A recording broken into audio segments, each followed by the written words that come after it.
Veni la partea a doua. Bună dimineața! Bună dimineața! Cum ați dormit? Eu am dormit foarte bine. Și eu. Și eu. Mă bucur că ați dormit foarte bine. Eu mă duc să-mi dau masca jos.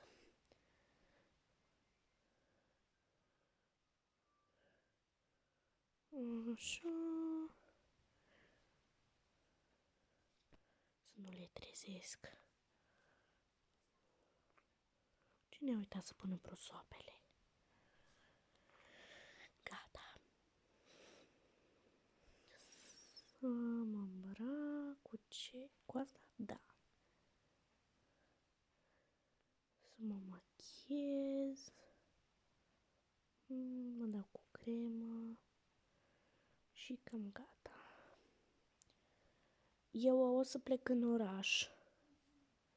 Bine, pa. Acum e momentul. Mă duc să-i fur toți banii. Ce faci aici? Nimic. Doar vreau să văd dacă v-ați trezit. Baba asta. Iar tu? Mă duc până la baie. Ce faci, Ioana, aici? Te-ai trezit, scuze. Da, bunica este la baie? Da. Of.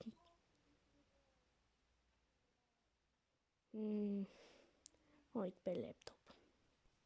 Of. Acum e momentul.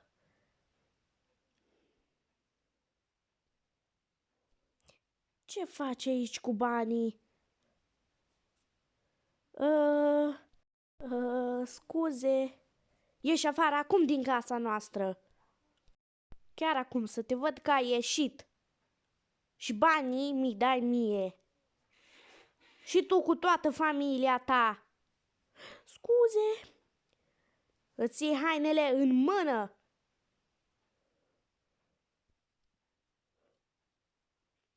Nu în bagaj. Nu vine să cred că am fost așa păcălită. Nici nu o să mă interesează unde o să stați. Scuze. Și voi, de asta ați fost mereu în casa asta și ne-ați ajutat? Până aici a fost. Luați-vă hainele și nu mai aveți să stați niciun minut în casa asta. Îmbrăcați-vă. Ia-ți, fată, căciula. Și ghiozdanul. Eu pentru asta vă dau mâncare în fiecare zi. Pentru asta vă hrănesc. Nici până aici a fost. Ia-ți și ghiozdanul și v-ați dus! Of, mamă, ți-am zis eu că nu era o idee bună. Rușinați. De ce ești enervantă, fetița mea? Mamă, îți dai seama, Ioana cu familia ei au vrut să ne fure banii. Așa ceva? Nu pot să cred. Sun acum la poliție. Alo? Mama, oprește-te! Ce s-a întâmplat cu tine? Bine că i-am prins. Altfel, nu cred că mai aveam noi niciun ban. Și că stăteau ei în casa asta. Ce s-a întâmplat, mamă? Și unde este Ioana, Gabriel și Roza? Au vrut să ne fure banii. Of! Și cine i-a prins? Mama ta i-a prins. Eu i-am prins. Bine măcar că i-am văzut. De altfel, nu știu dacă mai stăteam noi în casa asta.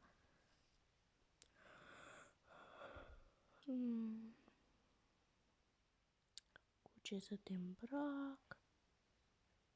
Cu asta. Așa. Du-te la mama. Bună dimineața!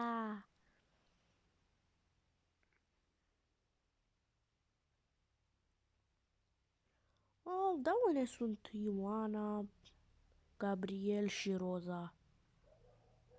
Of, îți dai seama, așa ceva, au vrut să ne fure banii. Și cine i-a prins? Eu i-am prins. Bine că i-am prins, de altfel. Of. Dar am o veste să vă dau. Ce veste? Da. Ce veste? Sunt însărcinată.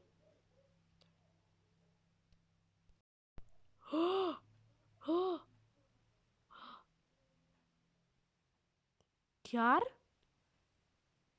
Da. Și astăzi trebuie să mă duc la spital. Ok. Mai am încă mai am un nepoțel sau o nepoțică. Da, deci trebuie să-mi fac bagajul. O să mi-l iau pe ăsta. Bun. Ia-ți sticla. O să-mi o iau chiar acum. O pun. Să-mi iau un capot, o rochiță, machiajurile, undița mea până acum. Pun o vestă. Geanta o să-mi iau așa cu mine. Asta. Mă duc să iau ceva. Mă duc să iau și ceva haine. Bun. Astea să fie al lui Bebe. Bun. Și am cumpărat și un beberon. Așa, bagajul. De să te ajut. Mulțumesc. Să-mi iau și geanta. Am uitat să-mi pun o pijama. Așa. Și gata. Cam atât. Ok. Ia-ți și câțiva bani cu tine. Să știi că o să-mi iau. Stai să-ți mai dau și eu. Și acești bani a vrut să-i fure? Da, vă dați seama, fix banii ăștia a vrut să iei. Au văzut că sunt foarte mulți ăștia și pe ăștia a vrut să iei. Of, nerușinații. Dă să mă duc să-ți aduc și eu câteva măști. Asta și asta. Uite, ți-am adus și câteva măști de față.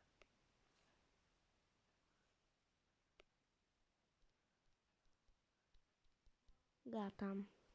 O, mulțumesc, mamă. Așa. Deci, haideți să ne ducem. Acesta este spitalul? Da, acesta este. Bună ziua! Bună ziua! Voi sunteți doamna Anca? Da, eu sunt.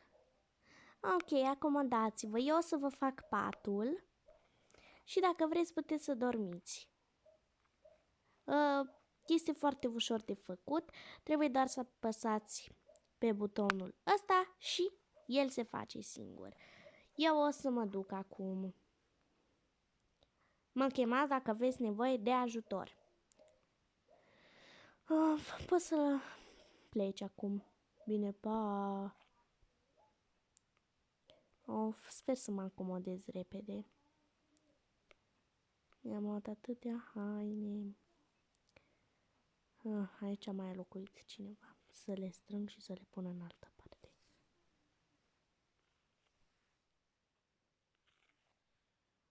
Așa. Bun. Hainele mele de când am mai purtat-o.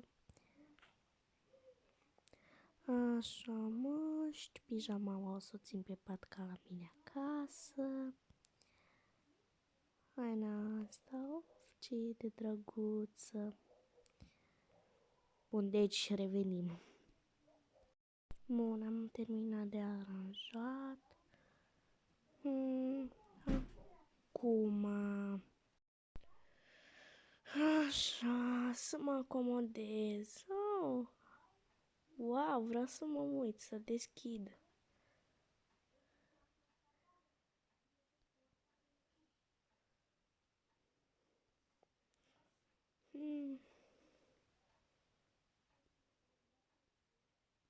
Văd că te-ai acomodat. Ah, da, m-am acomodat. Și te simți bine? Puțin. Dacă este ceva, mă chem. Eu mă duc până la bucătărie. Să știi că ai bucătăria ta proprie. Ce tare!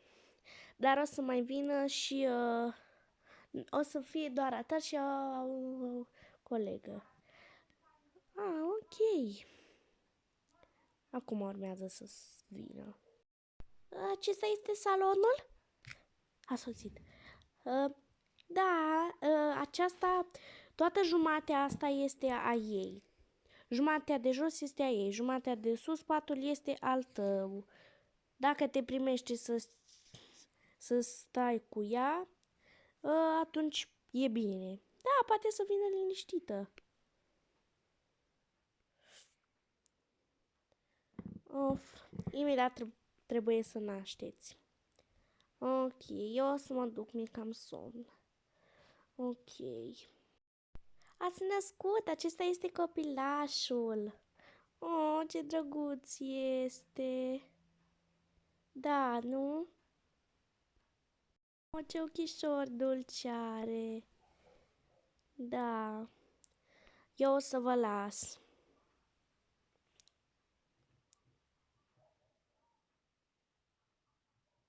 Uite, bea lapte.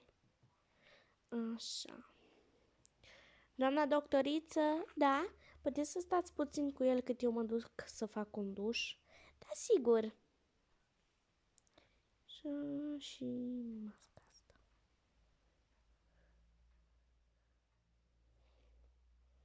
Eu o să revin. Wow, ce baie! O să le pun aici.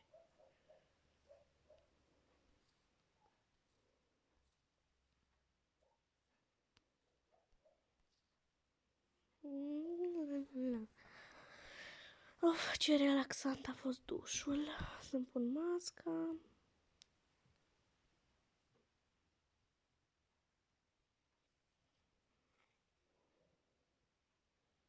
Oh.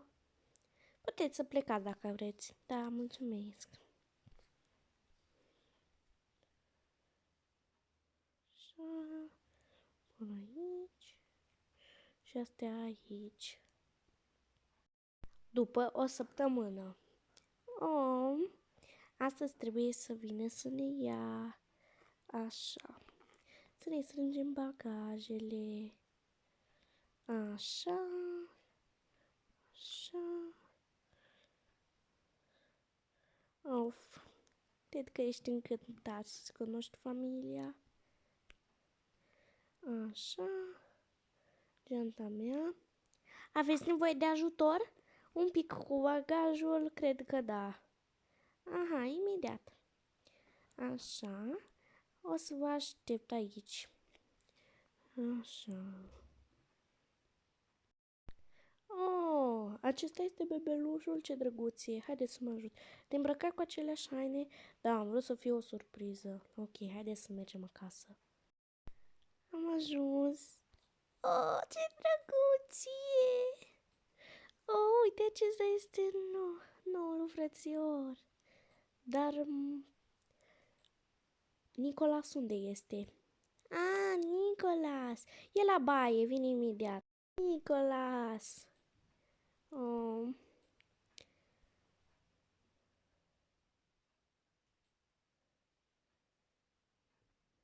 Și cam s-a încheiat.